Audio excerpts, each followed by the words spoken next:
Where is the steepest street in the world? Seems like a simple question that could be answered with a quick Google search. That's what I thought 2.5 years ago, when that allegedly simple question sent me and my bike on a journey across the world. A journey that just might find its finale here in the foothills of the Alps in northern Italy.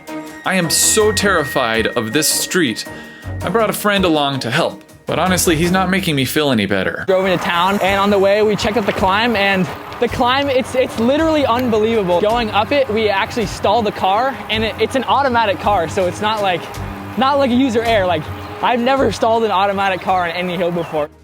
This is Sean, and Sean is a much better cyclist than I am. This video is sponsored by Insta360.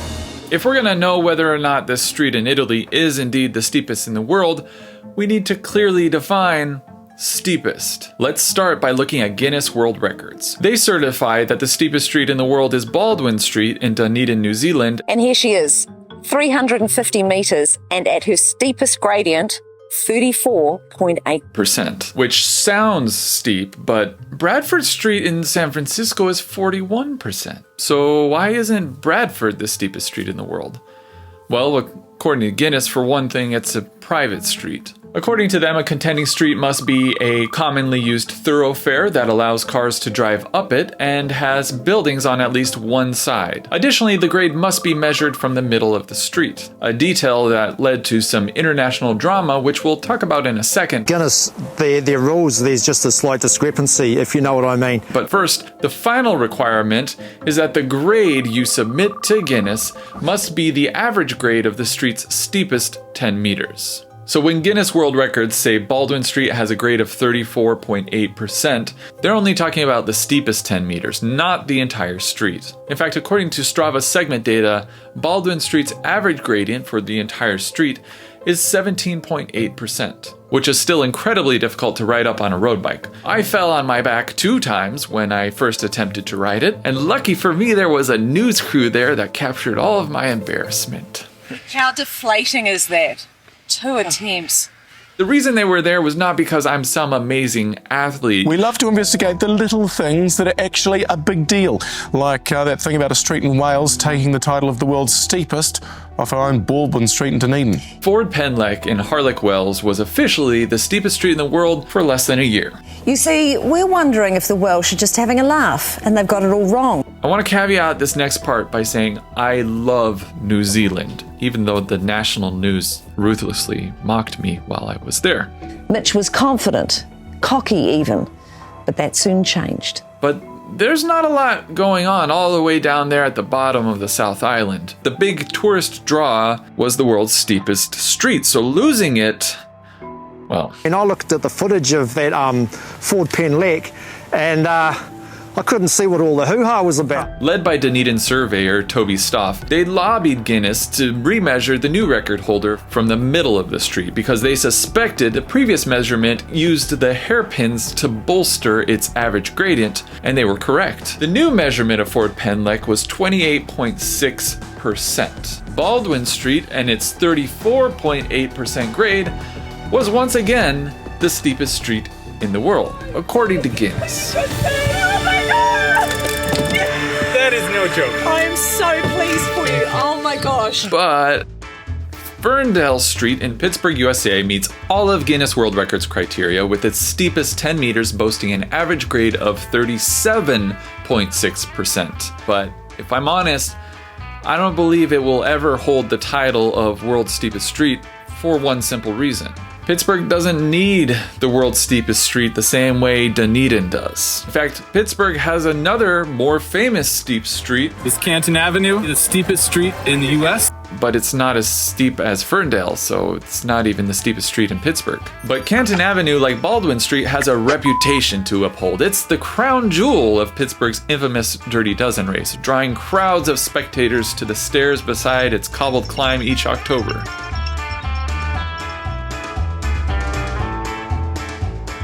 Ferndale, however, isn't even part of the Dirty Dozen race. It's tucked away in a quiet corner of Pittsburgh that doesn't see a lot of visitors, which, depending on who you ask, might be a good thing. The title of the world's steepest street comes with a lot of tourists. Not everybody wants that. Luckily, I'm not Guinness. I don't have the power to bestow the title of world's steepest street on some unsuspecting neighborhood sending throngs of tourists their way.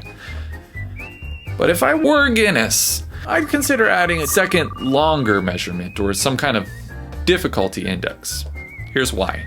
According to the Guinness criteria, Ferndale is steeper than Baldwin Street, but in reality, Baldwin Street is much more difficult to climb up. But I had no trouble climbing Ferndale. In fact, I did it 2 times back-to-back, no rest. That's because Baldwin's steepest section is almost 3 times longer than Ferndale's steepest section. And if we're talking about length, Christmas Tree Hill, just north of San Francisco, stays steep for even longer than Baldwin Street. This is worse than Obi in Queensland. This is worse than Baldwin Street in New Zealand. But even though it was more difficult to ride up, it doesn't have a 10-meter section that averaged 35% or more, so I wouldn't say it qualifies for the world's steepest street.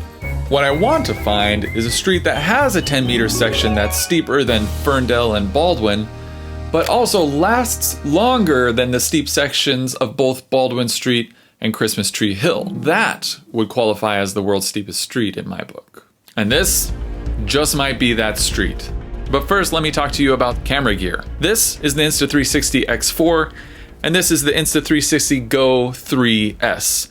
I'm choosing the Insta360 X4 because it's a 360 camera. This has been my go-to. I stick this camera on the selfie stick and it not only captures me, but it captures where I'm going. I used it in the last video when I rode through the French Alps with Cam Nichols. Because it's a 360 camera, I know I'm capturing 360 degrees of view. Actually, more because it's a sphere. Is a sphere still 360? Whatever, doesn't matter. There's a full, I can look up, down, around, at me, away. I can just focus on the ride and swatting away flies. All the tough decisions get handled by future me while editing.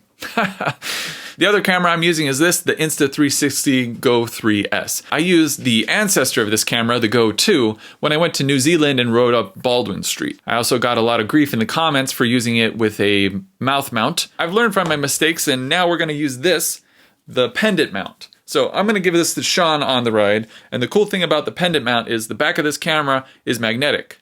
No need to wear a chest strap, and you've got footage. The holiday season is always the perfect time to buy something from Insta360 because they always have a sale going on. Future Mitch will not only edit the 360 degree footage, he'll also put the holiday sale information for you right here. Right. Thank you, Insta360, for sponsoring this video. Mitch, we're gonna have a word later. Scanuppia. Let's look at the evidence. It may only be 7 kilometers or 4.5 miles long, but in that distance it climbs almost 1,400 meters or 4,500 feet, which gives it an average grade of 18%. If you think those stats are horrible, wait until you see the switchbacks. A few years ago, GCN sent Ollie Bridgewood to climb it and he couldn't finish the climb. I'm done. Which makes me a little nervous because I'm pretty sure Ollie is a stronger cyclist than I am. But just because a climb is hard doesn't mean it's the steepest in the world. Remember, Christmas Tree Hill was harder than Baldwin, but it's not as steep, so I think I gotta do a little more research.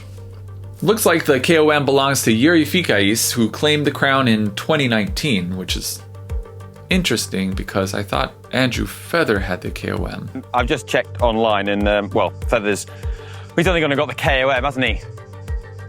Of course he has, but... We're gonna have to look into that.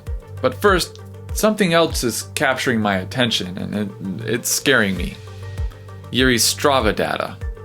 318 watts for an hour is very impressive, but the thing that's really scaring me is his cadence. 75 RPM.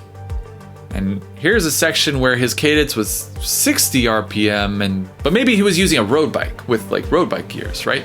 Oh look, he did it on a 30-tooth chainring with a 10 to 42 cassette. This might be a good time to talk about gears and why they be. Look, gears most of the time don't really matter on super steep short climbs. If an effort is like 30 seconds or 1 minute, and for me that means I'm putting out like 500 watts, And at that power, at my weight, I'm like 75 kilos. I'm 168 pounds. Like normal road bike gearing is enough to get up the hill. But once we get past, 1 minute, 2 minutes, then gearing matters a lot. Big gravel gears make it easier to go up a hill because they allow you to spin your legs faster while moving the rear wheel slower. And that means as long as you keep your balance, you can get up the hill with less power to the pedals or effort. My bike has road gears on it, so I gotta put some other gears on it. Today's exciting day. It's new bike day. Kind of. Ridev made a new lightweight version of the Esprit. So it's the exact same mold that they used before, but they've changed the carbon layout. The frame was already light. That's ridiculous. I generally care more about like my position on the bike, but for steep streets, weight really matters. And saving a couple 100 grams is noticeable when the grade is like 30%. The other thing that helps, as you know, is mountain bike gearing, which I put on my bike. Now I have the 46 tooth chain ring and then the 10 to 52 Explorer cassette. I also have a 30 tooth chain ring, which I'm gonna put on there for Scanuppia. What better way to test all of this out than by doing hill repeats up Fargo and Baxter Street, two of the steepest climbs not only in Los Angeles, but in the entire world, 7 times. New bike feels good. I'm scared for Italy. It's been a while since I've had that sinking feeling in my stomach where I'm worried I'm gonna fall over. Fargo Street gives me that feeling. Like 75% of the hill, I'm worried I'm gonna fall over. And just to be clear, I was in my lowest gear, 42 tooth up front and 52 tooth in the rear. In other words, for every full rotation of the pedals and cranks, the rear wheel only rotates 69% of one full rotation. I still had to do almost 400 watts just to get up at like 50 RPM. That's an important piece of the calculation. And if Scanuppia is as bad as it seems, well, let's just say I'm really glad I have that 30 tooth chain ring.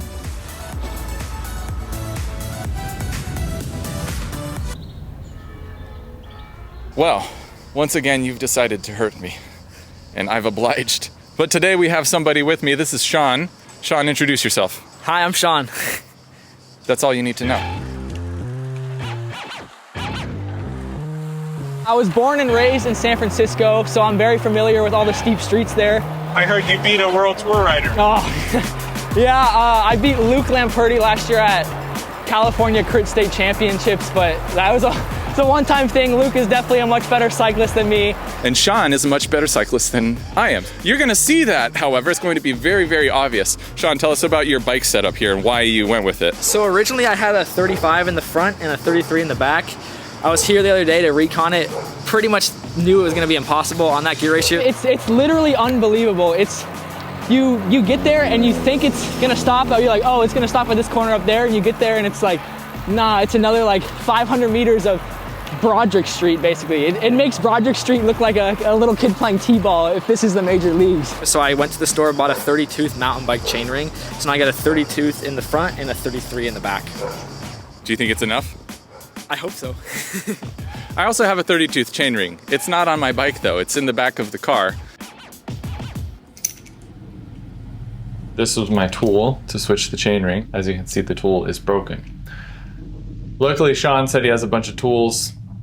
We're gonna go over there, we're gonna see if he can help me fix this. Oh my God. Careful, that looks like that'll fly off of there. There is a hardware store down the street, but they don't open until 8 o'clock tomorrow. Good morning, we're going to the hardware store, and I'm hoping they have like a breaker bar or at least just like a wrench with a longer handle so I can have more leverage. Hopefully I can get this chain ring off. Okay, I think we got everything. We also got some toys for the pups when I come home.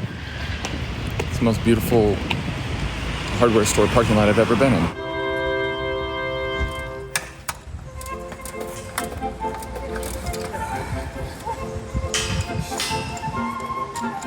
This is the size of chain ring I need to put on. That's what I have right now. This is, I don't know, I'm not gonna make it up. What's your plan today? What's your strategy? The plan is basically just to survive the steep part. I think it's probably about maybe 75-25 if I'll make it, and then if I make it over the steep part, then I'm just gonna empty the tank to the top of the hill and hopefully do good on the Strava segment. All right, there's no point in delaying it anymore. Let's do this. You ready? I was born ready. He was born ready.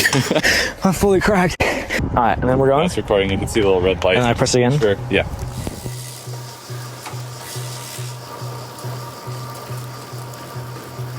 All right, everybody, say goodbye to Sean. Go at my own pace. The goal for me, that Sean and I set on the ride over, is to try to beat all these, like where Ollie put his foot down.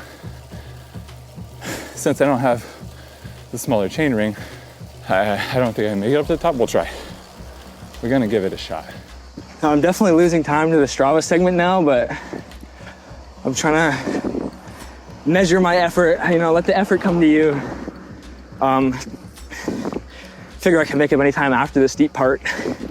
Oh, I'm in the smallest gear already. That's great. Great news.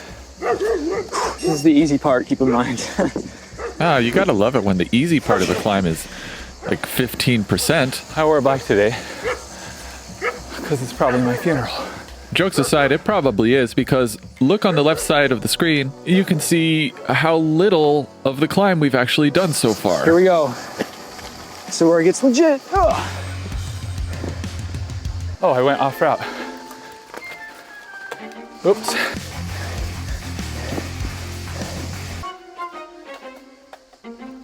Fun. When I saw that 45% grade sign, I didn't expect it to start right away. Come on, get that phone in your pocket. You need your hands. But it did. As always, the camera doesn't do it justice, and the GPS grade down at the bottom probably isn't completely correct, but you can't really argue with the sweat pouring off of my face. Above the GPS is my heart rate. As you can see, I'm almost at 190 beats a minute already, which means I'm at my threshold right now. This is going to be a hard ride. You may have already noticed there's no power this time. That's because I had a pre-production head unit that didn't like to play nicely with my power meter pedals. But we can guesstimate what my power was by looking at the cadence and knowing that I was in my lowest gear, which again is a 46 tooth chain ring and a 52 in the back. I'm struggling to average 50 for my cadence, which is very similar to Fargo Street in LA, where I was doing 400 watts. My threshold is about 300 watts. This is the start of the climb, and I am going way too hard. I definitely feel good. I feel like I can sit down, but I don't want to burn those matches till I absolutely have to. Recoup a little bit here. I crossed paths with a few people on the road during the climb. Some cheered me on, while others seemed frankly unhappy to see me. I was so deep in the pain cave at the time it didn't really register, but later I would learn how unhappy they really were. It was an experience that changed not only my perspective on Scanuppia, but a lot of these steep climbs around the world. You got this, you got it. I'm 15 minutes into the climb and it's really starting to hurt. And of course, that's right when I hit the first of several brutal hairpin corners with a max gradient of at least 45%. I mean, if it looks steep on camera, it's crazy steep. Earlier I mentioned I was above threshold. If you don't know what threshold is, an oversimplified definition is the max amount of effort you can sustain for an hour. When you go past your threshold, your body begins to rely on your limited glycogen instead of both oxygen and glycogen. And when you start running out of glycogen, your body will scream at you until you stop. That's why you can walk for hours, but only sprint for seconds. If you stay above threshold for too long without slowing down and recovering,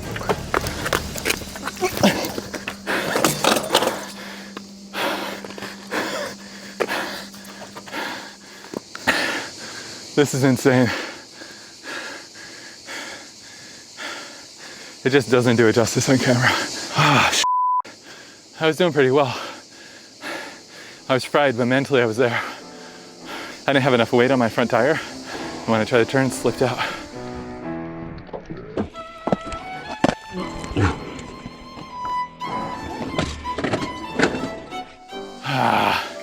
And I don't think I beat Ollie. I did save the Insta360 camera from being scratched though, so there is that. Dude, you don't even know what this looks like right here. To make matters worse, this was the section where Ollie stopped. I was so close. And I wish I could say from this point on, I stayed on the bike, but I mean, look how much more is left of the climb, and it's about to get even worse. There's no way. I'm just out of power. You need a mountain bike to do this. Like the gearing. Or you need to be Sean. I really hope you got the KOM. Dude! What the f? Why did I get stopped? I'm fully cracked. I probably sweated like 10 bottles already.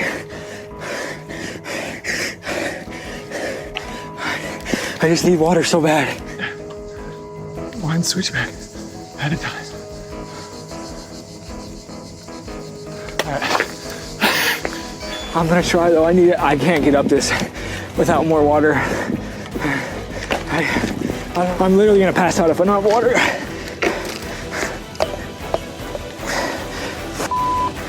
Is it the steepest thing I've ever ridden? I think the steepest thing I've ridden is Fargo Street in Los Angeles. The steepest sections here are pretty close. This is just insane though. It just keeps going and going. That's the thing. It is completely relentless.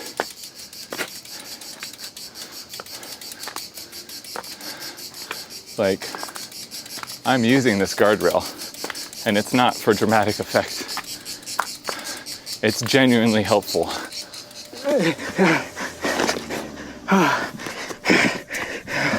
Oh my God. Sono a posto. Holy Holy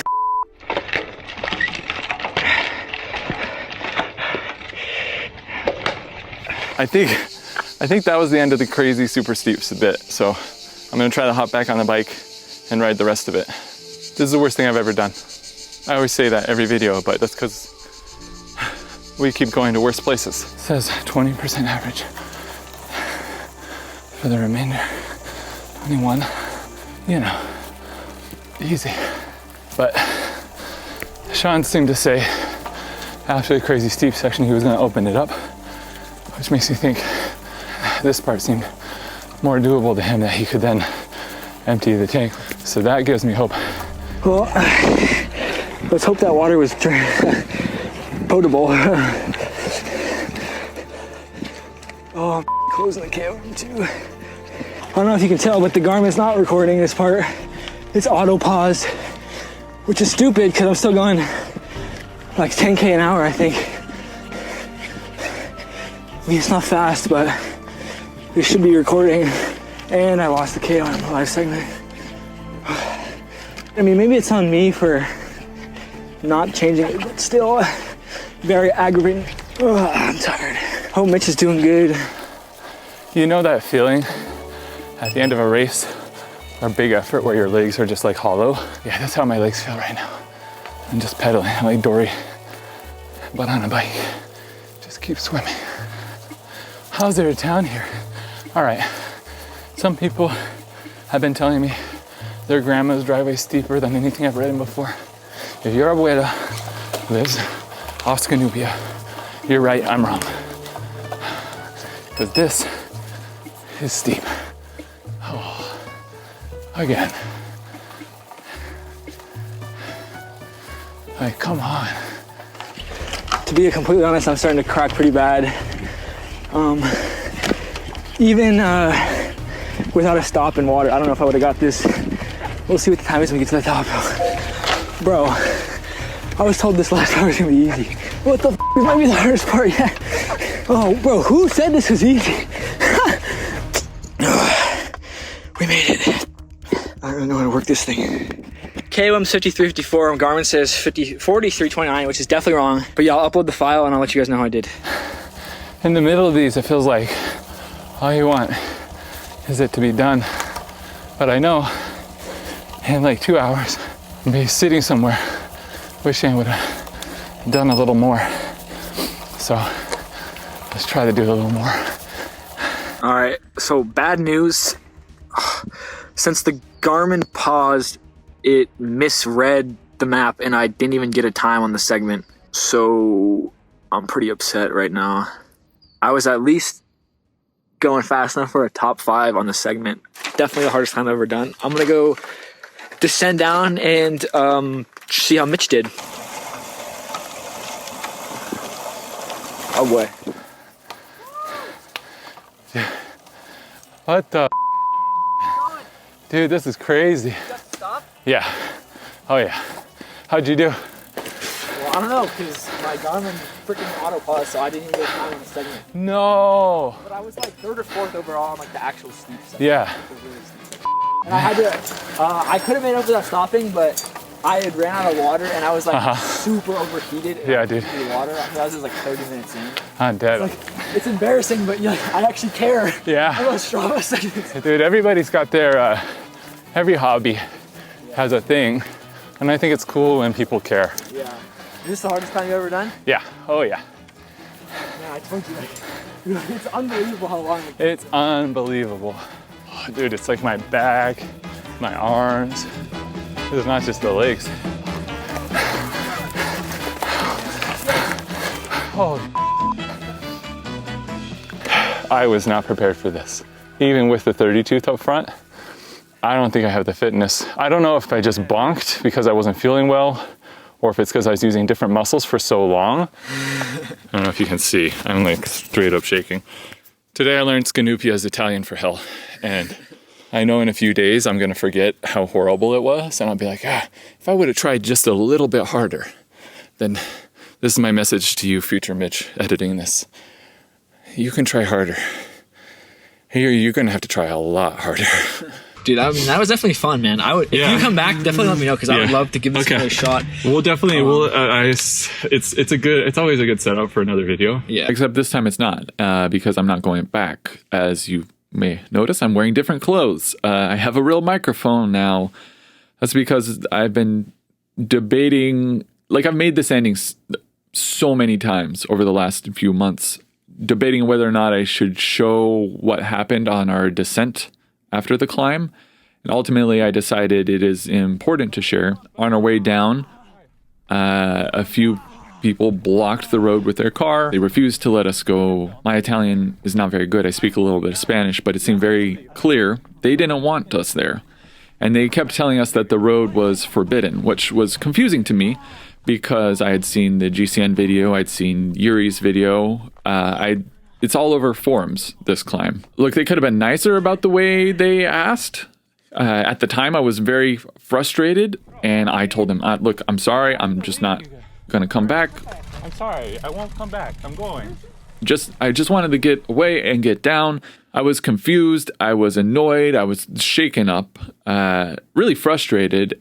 But a couple weeks later, when I was reviewing the footage at home, I saw this sign, which is an Italian road sign that says you can't ride your bikes there. I hadn't seen it on the ride, but now that I saw it, it made me reconsider that interaction and put myself in their shoes because people like me make videos about this street and that sends more cyclists to the street. They're weaving up it. And can you imagine going around a hairpin that's like a 45% grade and you have to slam on your brakes because there's some cyclist like weaving on the wrong side of the road? That's probably scary. It's dangerous and frustrating. These videos get millions of views. And while millions of people are not going there, I'm sure the amount of people going has substantially increased since the road started getting attention.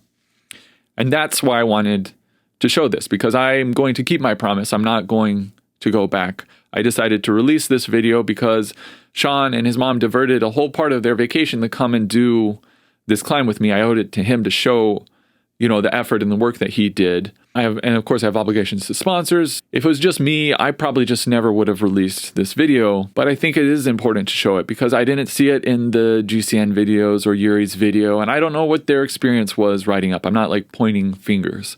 In fact, when I said earlier that Andrew Feather didn't have the KOM on Scanuppia, if you look into the Strava file, they don't do the same segment that Sean and I and Yuri rode. After the crazy steep section, they took another path. And so that's why Andrew got the KOM on the crazy steep section on Strava, but not the full segment. So I don't know, maybe they had some agreement with the people that lived on Scanuppia or the government or whatever. I don't know. All I know is the road is forbidden to cyclists, and at least a few of the residents don't like cyclists being there. And so I can't in good conscience go back myself, and I can't recommend that anybody goes there. I mentioned earlier how not everybody wants the world's steepest street and the tourism that comes with it. There's a road in Hawaii, for example, that is claimed 45%. It could be even steeper than Scanuppia, though not as long, but that doesn't even matter here. It's closed to tourism, not just cyclists, but all tourists, because that community has to upkeep the road. That's a lot of work. It's very steep, and I got to respect that. So where does that leave this series that I'm doing? Obviously, I can still ride the steep streets around my community and the streets that I know and where I know that it's okay for me to be doing this. And I can probably go places where I'm invited and I have a guide. But anywhere outside of that, I don't think I can. And I'd be curious to hear what you think. That's a dangerous thing to ask on the internet. But I do think it's important to open up this discussion because if I'm going to continue to do steep street videos, I want to make sure I do it in an ethical way. And I will be making other YouTube videos that will be a lot more lighthearted, and I'll continue to make fun of myself. So until then, thanks for watching.